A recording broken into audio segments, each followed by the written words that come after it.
Hi and welcome back to our channel. I'm Jennifer and this is Kate, and today we are talking movies because summer vacation is the perfect time to watch some great films. So today we have 3 fun and affordable movie night ideas, as well as we're going to share some of our top picks and also talk about some very helpful movie resources. Let's jump right in with our first movie night idea, and that is to host a rolling movie night, which is super fun and really easy to set up. So all you have to do is pick a movie series and invite your friends over to watch the first movie on the first night. So long series like Star Wars or Harry Potter work really well with this because they have so many sequels. So you all get together on the first night and watch the first movie, and then a few days later, maybe a week later, whatever works for everyone, you watch the second movie in the series, but at someone else's house. So as you move through the series, you also go from house to house, which kind of adds an element of fun to the whole thing. And we've enjoyed this one here. We've done it with the Star Wars series, and even though everyone in the group had already seen all the episodes, we never watched them together, so that added a lot of fun to it. You can make your rolling movie nights even more fun by adding food into the mix. So the first time we had the Star Wars movie, episode 1, we had all the kids bring a Star Wars themed snack. So we had things like Yoda soda and Endor moon pies, and that just made it even more exciting. The kids really liked it, and as parents, we really liked it because we always knew where the teenagers were, and we always knew that they were having a lot of fun. So we greatly enjoyed that time. We always looked forward to it. And if you didn't want to get into a series with 8 or 9 movies, you could always choose something shorter like the Night at the Museum trilogy. If you have not seen Night at the Museum and its 2 sequels, it is so much fun. It worked for a variety of ages here. Everyone loved that. So our second idea for a movie night works particularly well for families, and that is to have a themed movie month. So what you do for this is you pick a theme for the month, maybe old Alfred Hitchcock movies or old musicals, and then you watch one movie per week that falls within that category. So I love this because then there is no stress about, well, what should we watch? Do you want to watch a movie? Yeah, but which one? Well, what's on Netflix or whatever. That all goes away because you know you have to stay within that theme. So this is also a really nice way to break yourself out of that Disney movie rut that you might have fallen into. And it can also let you introduce your kids or friends to movies that they might otherwise not have seen. So to give you an example, Kate and I recently did a Grace Kelly movie month. And so we watched 3 of her movies over the course of the month. We watched Rear Window, which is that classic murder mystery, also High Society, and To Catch a Thief with Cary Grant, who is one of our favorites. Another idea is to do a Christmas in July movie month. There are so many good Christmas movies out there, and you just can't fit them all into the month of December. However, you are limited to only one Hallmark Christmas movie, just one. I mean, if you see one, you've seen them all. Yeah, remember? Yeah, you've seen one, you've seen them all. Okay. Seriously though, if you're looking for a good Christmas movie that maybe you haven't seen or your family hasn't seen, then we recommend The Man Who Invented Christmas, which is the story of Charles Dickens and how he came to write A Christmas Carol.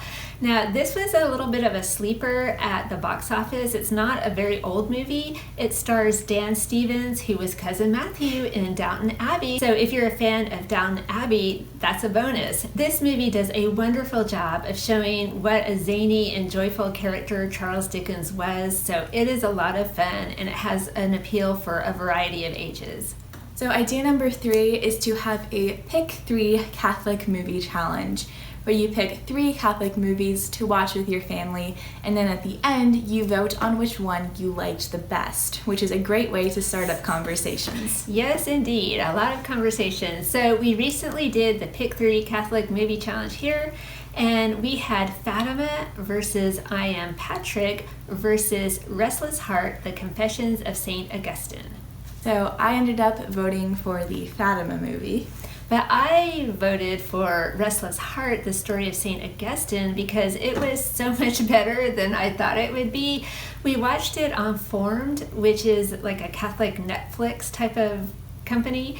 And anyway, you never know what you're going to get sometimes with a religious movie, but it was so good. And I really loved how St. Ambrose was portrayed. He was a bishop, but he was tough. He didn't take anything from anybody. So it was a really cool look at the life of St. Augustine.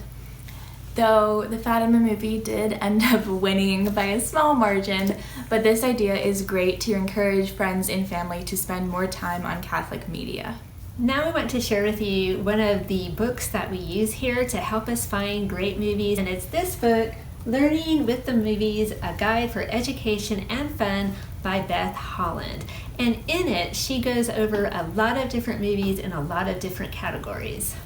So this book has tons of movies. They're all broken down into their categories, and they have anything from ancient Greece to sports and to holidays. So if you're looking for a movie on a particular subject, this book has it all. And the author also gives her review and rating for each movie. We homeschool here and we use a lot of movies to supplement, especially our history. And this book has given us many wonderful movies to watch, ones that we never would have heard of otherwise. For example, we wanted to watch some movies about the Olympics a couple of years ago. And through the book, we found one called Walk, Don't Run, which is about the 1964 Olympics in Tokyo. And oh my goodness, this movie, it was so funny. It was laugh out loud funny in so many ways. It has Cary Grant in it, and it's set in Japan. And I have to say, it's probably one of my favorite movies now. We also found the Billy Mitchell story through this book, which is an amazing true story set between the two world wars. Again, we never would have found it without the help of this book. And it turns out that Billy Mitchell was the father of our modern Air Force. And he actually predicted that someday Japan would attack Pearl Harbor, but he predicted it years before it happened. So it was really quite an amazing tale. So another book that we suggest is the Listen and Learn Spanish with Your Favorite Movies book. So this one is great, especially if you homeschool. If your kids have a basic working knowledge of Spanish, it can help them improve. The book takes 16 different movies and breaks them down into vocabulary and phrases to listen for. The book ranks all the movies from easy to advanced, and we used this as part of our school in this past year, but it's also something fun that you could do with your kids to keep up their Spanish during the summer. And most of the movies in the book are readily available at your local library. We happen to have The Princess Bride and Anne of Green Gables, which are both in the book, but we had to check out the other movies from the library. All right, so those are some of our ideas for movie night fun. The idea for this video did come from one of our Instagram followers, so we want to say thank you to her. And also let us know down in the comments if you have any movie recommendations or any fun ideas for movie nights. We also want to know if you have been back in a real movie theater since the pandemic has started winding down. Is that something you like to do, go to the movies? I, for one, love movie popcorn, so it's been hard. I've missed that. But anyway, thank you for watching. We appreciate your support, and we will see you next time. Bye.